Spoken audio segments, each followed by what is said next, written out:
बिस्मिल्लाहिर्रहमानिर्रहीम। अस्सलाम वालेकुम नाज़रीन, इस वक्त सुप्रीम कोर्ट ऑफ पाकिस्तान में मैं मौजूद हूँ। जस्टिस काजी फ़ाइज़ ईसा नज़रसानी केस की समाअत हुई है। यहाँ पे तकरीबन 1 घंटा 20 मिनट की ये समाअत थी। 10 बज के तकरीबन 40 मिनट पर यह समाअत जो है वो शुरू हुई और 12 बजे इस समाअत का जो है वो इख्तिताम हुआ है। 10:30 बजे का टाइम था। बड़ी इम्पॉर्टेंट थी। जो जस्टिस काजी फ़ाइज़ ईसा हैं उनका लहजा जो है वो सख्त था, तल्ख था। तकरीबन वो रोस्ट्रम पे एक दफ़ा आए लेकिन अपनी जो नशिस्त पे मौजूद थे तकरीबन 11 बार वहाँ से उठे। जिस वक्त additional attorney general Aamir Rahman जो इसमें दलाइल दे रहे थे और जस्टिस काजी फ़ाइज़ा ने ऑब्जेक्ट किया, कभी सख्त ज़ुबान इस्तेमाल की, कभी गुस्सा भी किया। हर दफ़ा बेंच जो है वो क्या कहता रहा, उनकी टाई की तारीफ़ हुई। फिर आमिर रहमान जो है 2 दफ़ा उन्होंने जवाब दिया तो बेंच ने उनको क्या कहा। और जो साबिक चीफ जस्टिस हैं इफ्तिखार मोहम्मद चौधरी, उनके बेटे अरसलान इफ्तिखार के केस का हवाला भी आज यहाँ पे सामने आया है। और दलाइल जो है आमिर रहमान के मुकम्मल ना होने पर जस्टिस काजी फ़ाइज़ ईसा क्यों गुस्से में आ गए और अब आगे आने जो है वो मंडे को क्या होगा, ये सारी तफसीलात मैं आपके सामने रखूँगा। आँखों देखा अहवाल जो है वो आज की प्रोसीडिंग का सामने रखूँगा। तकरीबन 10:25 पे मैं सुप्रीम कोर्ट पहुंचा। बेंच 1 में जब पहुंचा तो अभी जस्टिस काजी फ़ाइज़ ईसा नहीं पहुंचे थे। तकरीबन 2 से 3 मिनट के बाद वो उनकी फैमिली वहां पहुंच गई और 10:40 पर वहां पे जो बेंच है वो आ गया और बेंच ने जो प्रोसीडिंग का आगाज़ किया। तो जो एडिशनल अटॉर्नी जनरल हैं आमिर रहमान, उन्होंने कल जो दलाइल ख़त्म किए थे वहाँ से आगे जो है वो आगाज़ किया और उन्होंने ये कहा कि सुप्रीम कोर्ट के फ़ैसले में कोई जो है वो गलती नहीं है, जो पहले फ़ैसला दिया है उसमें गलती नहीं है। अब जो है रिव्यू उसके ख़िलाफ़ नज़रसानी चल रही है। और उन्होंने कहा कि अदालत ने सोच समझ कर हक़ाइक़ और कानून के मुताबिक वो फ़ैसला दिया था। सरीना ईसा को FBR भिजवाने से पहले समाअत का मौका जो है वो दिया गया था बेंच की जानिब से और मुकम्मल इंसाफ का इख्तियार इस्तेमाल करते हुए अदालत कोई भी हुक्म जो है वो जारी कर सकती है, ये कहा आमिर रहमान ने। और आगे जाकर उन्होंने कहा कि आर्टिकल 187 के तहत हुक्म देते हुए किसी फ़रीक को सुनना ज़रूरी नहीं, मतलब बेंच जो है फ़ैसला किसी फ़रीक को 187 के तहत सुने बगैर भी दे सकता है, ये उन्होंने आर्गूमेंट लिया।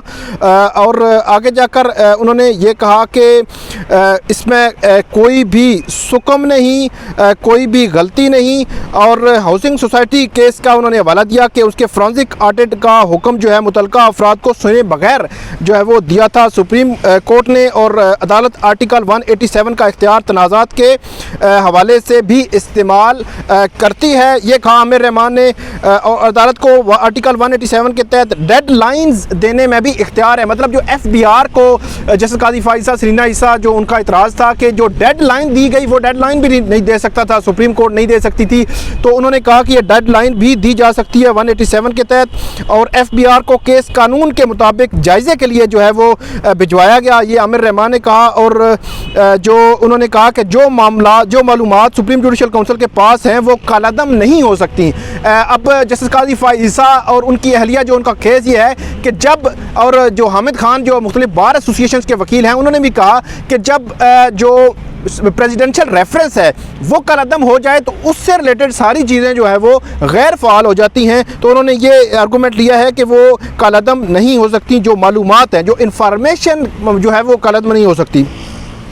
आगे जाकर आमिर रहमान कहते हैं कि दरख्वास्त गुजार के वकील ने ख़ुद मामला FBR को भिजवाने की बात की थी। और ये उन्होंने कहा कि जो कौंसल जो किसी का भी वकील होता है वो अपनी स्टेटमेंट से पीछे नहीं हट सकता। ये एक उन्होंने कहा कि एक सेट जो प्रिंसिपल है वो अपनी कौंसल की स्टेटमेंट से पीछे नहीं हट सकता। इस दौरान जस्टिस काजी फ़ाइज़ ईसा जो मैंने आपको बताया कि 10-11 बार वो उठे अपनी नशिस्त से और एतराज़ किया, मुख्तलिफ सख्त लहजा था, गुस्सा भी था और अपने आर्गूमेंट्स भी थे। तो इस दौरान उन्होंने ये कहा कि ये गलत बात कर रहे हैं, मेरे वकील ने ऐसा कुछ नहीं कहा था और क्या इनको जो मर्जी कहने का इख्तियार है, ये सवाल उठाया जस्टिस काजी फाइज ईसा ने। जस्टिस मंजूर मलिक ने उनसे कहा कि आपसे अदब से गुजारिश है कि बैठ जाएं और जस्टिस मंजूर मलिक ने यह भी कहा कि काजी साहब वकील को बात मुकम्मल करने दें, जो एडिशनल अटॉर्नी जनरल हैं उनको मुकम्मल करने दें। और इस दौरान आमिर रहमान ने कहा कि मेरा काम दलाइल देना है, कबूल करना या ना करना ये अदालत का इख्तियार है, जस्टिस काजी फाइज ईसा का नहीं।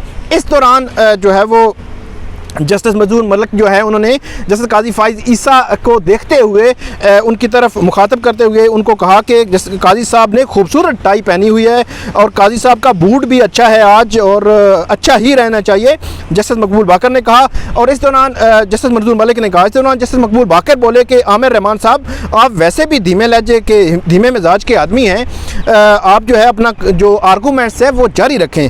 मंजूर मलिक ने भी कहा आप उन पर ध्यान देने की बजाय, उनका जवाब देने की बजाय आप बेंच को मुखातिब करें। ये बार बार प्रोसीडिंग्स के दौरान ये मामला चलता रहा। इस दौरान आमिर रहमान ने कहा कि सुप्रीम जुडिशल काउंसिल एक मुस्तकिल बॉडी है और ये कहना दुरुस्त नहीं कि रेफरेंस आने पर ही जुडिशल काउंसिल तश्कील पाती है और जुडिशल काउंसिल गैर फ़ाल हो तो इसका आज खुद नोटिस का इख्तियार ख़त्म हो जाएगा, ये आमिर रहमान ने ये कहा। और आगे जाकर जस्टिस मंसूर अली शाह उनकी जानिब से कुछ सवालात जो additional attorney general Aamir Rahman के सामने रखे गए कि उन्होंने कहा कि आपने ये जवाब देना है अपनी आर्गूमेंट्स में कि अदालत ने वफाकी हुकूमत का रेफरेंस कलअदम करार दिया था और FBR को केस अदालत ने हुकूमती दरख्वास्त पर नहीं भिजवाया था। मतलब उन्होंने कहा कि पैराग्राफ नंबर 4 to 11 जो जजमेंट है बेंच की वो अदालत ने खुद डायरेक्शन दी थी। जो पैराग्राफ 3 तक है वो अदालत जो प्रेसिडेंशियल रेफरेंस था वो कलअदम हो गया। अब जिनका केस FBR गया उनका हक है वो चैलेंज करते। क्या आपका इख्तियार बनता है कि ये बेंच आपको सुने, अब लोकस डंडाए? उन्होंने कहा कि आपका क्या बनता है? ये सवाल जो है आमिर रहमान के सामने रखा और आज की समात के आखिर में जस्टिस उमर-ए-आज़म बंदियाल ने आमिर रहमान को कहा कि जो मंडे की समात है उसमें आप इन तीनों सवालात के जवाबात भी देंगे। उसके बाद आमिर रहमान आगे बढ़े, उन्होंने कहा कि पनामा केस में भी अदालत ने मखसूस मुद्दत में तहकीकात मुकम्मल करने का हुक्म दिया था और इदारों को मखसूस मुद्दत में इक़दामात की हदायत सुप्रीम कोर्ट करती रही है, माजी में करती रही है, ये कहा उन्होंने। और उन्होंने ये कहा कि सरीना ईसा का केस FBR को भिजवाने की वजह तनाज़ा का हल था, जो तनाज़ा बन गया था उसका हल था। इस दौरान जस्टिस उमर-ए-आज़म बंदियाल ने कहा कि क्या ये लिखना ज़रूरी है कि फ़ैसला 187 के तहत दिया जा रहा है। तो आमिर रहमान ने ये कहा कि अदालत को इख्तियार हो तो फ़ैसले में आर्टिकल का जिक्र जो है वो ज़रूरी नहीं होता। इस दौरान जो दलाइल जारी थे तो फिर जस्टिस काजी फाइज ईसा ने मुदाखलत की और अपनी नशिस्त से उठ गए और जस्टिस मंजूर मलिक ने उनको मुखातिब करके कहा काजी साहब आमिर रहमान साहब शरीफ आदमी हैं, उन्हें बोलने दें, उन्हें दलाइल जो है वो आप देने दें। तो जस्टिस काजी फाइज ईसा ने कहा कि बड़ा तो सिर्फ अदालत में जो है वो मैं बड़ा नहीं हूँ। जस्टिस मंजूर मलिक ने कहा कि आप तहम्मुल का मुजाहरा करें और वकील को दलाइल जो है वो देने दें। जस्टिस काजी अमीन ने कहा कि हम सब खुले दिल और ज़हन के साथ बैठे हुए हैं। दरख्वास्त गुजार आमिर रहमान ने यहाँ पर कहा कि दरख्वास्त गुजार बड़ा आदमी है इसलिए बार बार मुदाखलत की जा रही है। ये वो मौका था जब मुदाखलत जो तलखी थोड़ी सी बड़ी। तो अब जस्टिस काजी फाइज ईसा दोबारा खड़े हुए और उन्होंने जस्टिस मकबूल बाकर ने कहा आप बेहतरीन दलाइल दे रहे हैं, आप जारी रखें। काजी फाइज ईसा ने खड़े होकर कहा कि मैं कोई बड़ा आदमी नहीं हूँ, मुझे बार बार रगड़ा दिया जा रहा है, 2 साल से रगड़ा दिया जा रहा है, आप जारी रखें। आप इस जो जस्टिस मकबूल बाकर ने कहा काजी साहब मेहरबानी करें आप बैठ जाएँ। और इस दौरान जस्टिस काजी फाइज ईसा ने कहा कि फ़ैसला हक़ाइक़ के मुताबिक नहीं इसलिए नज़रसानी चाहते हैं। और जस्टिस काजी फाइज ईसा ने यह भी कहा कि यह कहना दुरुस्त नहीं कि मेरी वजह से ताख़ीर हो रही है। आमिर रहमान जो हैं वो एडिशनल अटॉर्नी जनरल, उन्होंने ये कहा कि जस्टिस काजी फाइज ईसा का मौक़िफ़ था कि जायदादें उनकी अहलिया की हैं और जस्टिस काजी फाइज ईसा ने लिख कर दिया था कि ज़राए आमदन का उनकी फैमिली से पूछें। और जस्टिस काजी फाइज ईसा ने इसमें फिर एक दफ़ा मुदाखलत की और ये कहा कि मेरी अहलिया अदालत के कहने पर बयान देने आई थी और काजी साहब रिकॉर्ड पर आप सब कुछ जो है वो वाज़ेह है। जस्टिस मकबूल बाकर ने यह कहा और जस्टिस मकबूल मंजूर मलिक ने कहा आमिर रहमान को तसल्ली से दलाइल देने दें। और जस्टिस काजी फाइज ईसा ने कहा आप चाहें तो 2 साल जो है वो केस जो है वो सुनते रहें, हमारी ज़िंदगियाँ तो 2 साल से तबाह हो चुकी हैं। हुकूमत ने हक समझ लिया है कि हमारी ज़िंदगियाँ तबाह करे और हुकूमती वकील बताएं मेरी अहलिया के बयान पर जो तस्लीम करते हैं या नहीं करते। जस्टिस मंजूर मलिक ने कहा काजी साहब अब आप अदालती रिकॉर्ड से वाकिफ़ हैं, तहम्मुल से आप अच्छे मूड में बैठें और आपकी टेंशन हम समझ सकते हैं। सरीना ईसा ने इस दौरान उठी, पहले एक दफ़ा उठी आज उन्होंने कहा कि मेरे बयान का हवाला अदालत में देना तो वीडियो अदालत में चलवाएँ। जस्टिस मकबूल बाकर ने कहा मोहतरमा आप मेहरबानी करके तशरीफ़ रखें। जस्टिस काजी फ़ाइज़ ईसा जो है वो उन्होंने कहा कि मेरी अलिया के बयान मतन रिकॉर्ड का हिस्सा नहीं है, मुझे क्या मालूम ये जेब से कागज़ निकाल के पढ़ रहे हैं। जस्टिस आमिर रहमान जो है उन्होंने कहा कि सीनियर ईसा का बयान अदालत ने रिकॉर्ड का हिस्सा बनाया था। और जस्टिस मंजूर मलिक ने इस दौरान ये कहा कि काजी फ़ाइज़ ईसा प्लीज़ हमें कुछ काम करने दें। आमिर रहमान ने कहा हर साल अपने वकील की कही बातों का पाबंद होता है और ये बात तस्लीम करता हूँ आगे। जैसे काजी फ़ाइज़ ने कहा ये बात तस्लीम करता हूँ, आप आगे चलें। और जस्टिस उमर बंदयाल ने इस दौरान कहा कि दलाइल अदालत के लिए हैं, आपकी तसल्ली के लिए नहीं। मंजूर मलिक जो हैं उन्होंने कहा कि काजी साहब आप कुरान शरीफ पढ़ रहे हैं, वही पढ़ते रहें और जितनी देर में आप मुदाखलत करते हैं इतने में वकील बात मुकम्मल कर सकता है। और आमिर रहमान ने कहा कि FBI सुप्रीम जुडिशल काउंसिल को रिपोर्ट भिजवा चुका है। FBI रिपोर्ट के बाद नज़रसानी केस अकेडमिक नोयत का हो गया है।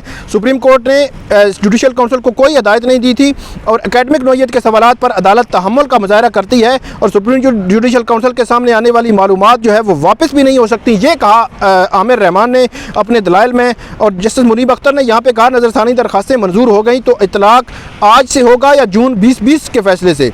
तो अदालत ने अपना फ़ैसला वापस लिया तो उसके नतीजे में होने वाले इक़दामात भी वापस हो सकते हैं। इस दौरान जो जस्टिस उमर बंदयाल ने कहा हक़ाइक़ रहते हैं, उन्हें ख़त्म नहीं किया जा सकता और FBI की बुनियाद पर बनने वाले मवाद ही असल इन्फॉर्मेशन है और आप इस नुक्ते पर मज़ीद तैयारी करें। जस्टिस उमर बंदयाल ने कहा और ये केस हर सूरत ख़त्म होना चाहिए। जस्टिस काजी फ़ाइज़ ईसा ने उठकर ये जो है अदालत के सामने ये कहा और ये कहा कि घूमती वकील को मज़ीद वक्त देने की मुखालफत करूँगा।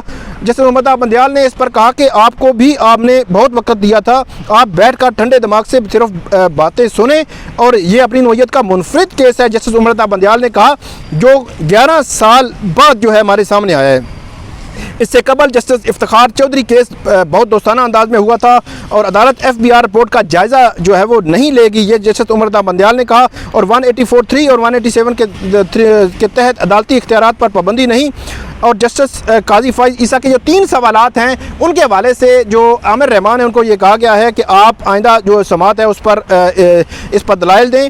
और जस्टिस मुनीब अख्तर ने इस पर यह आर्गूमेंट लिया कि जो रिमार्क्स दिए कि क्या सुप्रीम जुडिशल काउंसिल आज खुद कार्रवाई करने पर पाबंद है। तो काजी फ़ाइज़ ईसा ने यह कहा कि 1 घंटा बाकी है, आप जो है समात जारी रखें। जस्टिस मुनीब अख्तर ने कहा कि आज जुम्मा है और रमज़ान का महीना भी है, इसमें कोई जो है वजह नहीं कि हम जो है समात जारी रखें।